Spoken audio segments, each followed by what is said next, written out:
So in 2017, I was chasing a new kitchen. I really love to cook. And the problem with my then kitchen was that it looked like something out of the Brady Bunch, only it looked like somebody let an angry blindfolded chimpanzee with a baseball bat onto the set, and the chimpanzee beat the living daylights out of my kitchen. It was really, really old and backdated.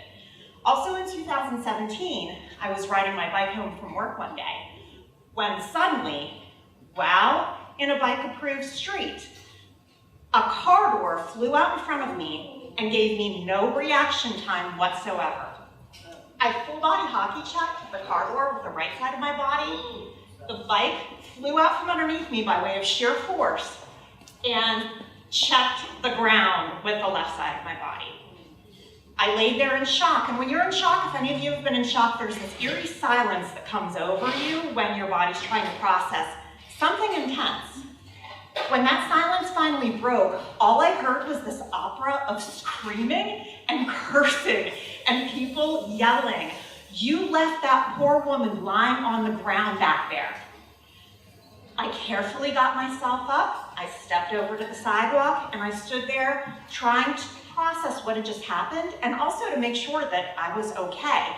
I didn't yet feel any pain, but again, I'm in shock. A boy came off the basketball court that he was playing on that this had happened right next to. It happened, if you're familiar with Philadelphia, on 10th Street, between the South Street and the Acme, and the basketball court directly behind that Acme.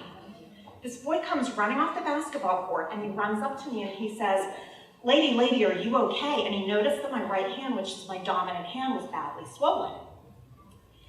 I looked at my hand, he looked at my hand, he said, oh my goodness, took off. This little boy came back from the Acme with a packet of Advil, a bag of ice, and a bottle of water for me. Not only that, but a woman came across the street. She had my bike. She picked up my bike from the middle of the road, and she said, I live in the condos right over there. I'm gonna take your bike. You can trust me, you can pick up your bike in that condo right there whenever you're ready to. Are you okay? I said, I think I am. My hand's a little messed up. Then I looked to the street and I saw 8 Philadelphia strangers physically dragging the man who hit me back to the scene of the crime.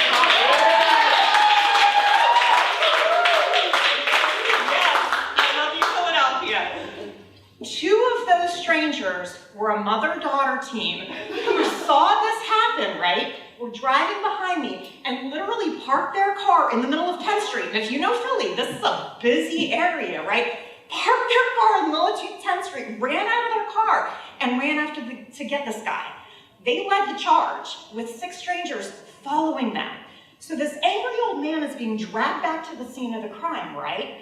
By that time, the ambulance had arrived. Somebody called an ambulance, I'm not sure who, and paramedics get me into the ambulance to check my vitals. I seemed fine, my hand hurt really bad. I was whisked away to Penn Hospital a few blocks away. I'm sitting in Penn Hospital, which was very busy at the time in the emergency room. I had updated my social media status, and one of my friends happened to work for Penn Hospital and came down to deliver me tiny bags of snacks while I sat on a stretcher in the hallway. It was that crowded. I was waiting for radiology, got into radiology after about 2 hours, was x-rayed, no broken bones. I had some soft tissue damage. They wrapped me in an ace bandage. They sent me on my way, and I decided to walk to Big Gay Ice Cream on South Street, and I got myself an ice cream cone, which I held with my bandaged hand. Fast forward to 2 years after that. I'm walking to grab brunch with one of my friends, and I get a phone call. I answer my phone, and it's the woman from the man who hit me's insurance company. I had been receiving emails in my Gmail from this insurance company. I never opened them because at the time I had really good insurance.